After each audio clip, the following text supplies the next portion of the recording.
Reprise de l'audience, 14 heures. Depuis combien de temps connaissez-vous l'accusé? Ça fait des années. On était au lycée ensemble. Vous connaissiez Valérie Lambert? Oui. Elle avait vécu avec Thierry, donc je la connaissais. Et vous connaissiez Olivier Margel? De vue.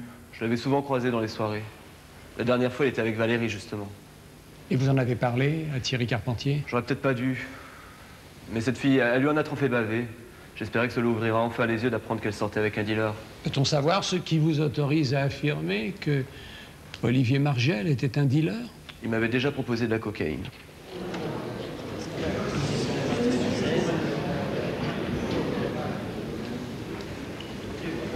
Dans quelles conditions? C'était une soirée, quelques semaines avant que je le voie avec Valérie. Vous avez accepté sa proposition? Non. Mais il y en a d'autres qui lui en ont acheté. D'autres? À ma connaissance, Maître Bonetti, vous n'avez pas fait citer ces autres-là? Monsieur le Président, il ne faut pas se voiler la face. La plupart des gens dont nous parlons dans cette affaire sont des fils de bonne famille. C'est un milieu où l'on ne parle pas facilement de la drogue. Les témoignages sont donc rares. Et la jalousie? Dans les bonnes familles, on en parle? Ou bien est-ce un sentiment trop populaire? Maître, je vous en prie. Monsieur Guinard, quand cette soirée a-t-elle eu lieu? Fin décembre, je crois. Et quel jour, précisément? Je me souviens plus, c'était il y a plus d'un an. Pourtant, quand il s'agissait de décrire la proposition que vous aurez faite, Olivier Margel, votre mémoire ne vous faisait pas défaut. Tout ce que je peux vous dire, c'est que c'est après Noël.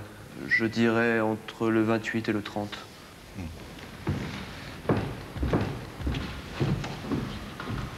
Troisième jour d'audience, 9 heures. Monsieur Guinard, je voudrais que vous vous mettiez un instant dans la peau d'un juré. Entre un garçon qui, par jalousie, tue le compagnon innocent de son ancienne petite amie et celui qui, pour sauver cette même petite amie, tue un salaud de dealer, pour lequel avez-vous le plus d'indulgence? Pour le second. Autrement dit, vous êtes bien conscient que par votre témoignage, vous aidez de façon décisive votre ami, l'accusé? Maître, s'il vous plaît. Je souhaiterais que vos questions se rapportent aux faits. Bien. Monsieur Guinard affirme avoir croisé Olivier Margel dans une soirée à Paris entre le 28 et le 30 décembre. Or, plusieurs témoins sont prêts à témoigner qu'ils étaient alors en compagnie d'Olivier Margel, non pas à Paris, mais à Chamonix. Je me suis peut-être trompé sur les dates, mais ce qui est sûr, c'est que Margel, je l'ai vu en train de refiler de la dope. Ah ben voilà qui est intéressant. Hier, Olivier Margel vous en proposait directement. Et aujourd'hui, vous vous contentez de l'avoir vu? Mais il en vendait à tout le monde. Alors moi ou un autre, qu'est-ce que ça change? Ben vous, un autre.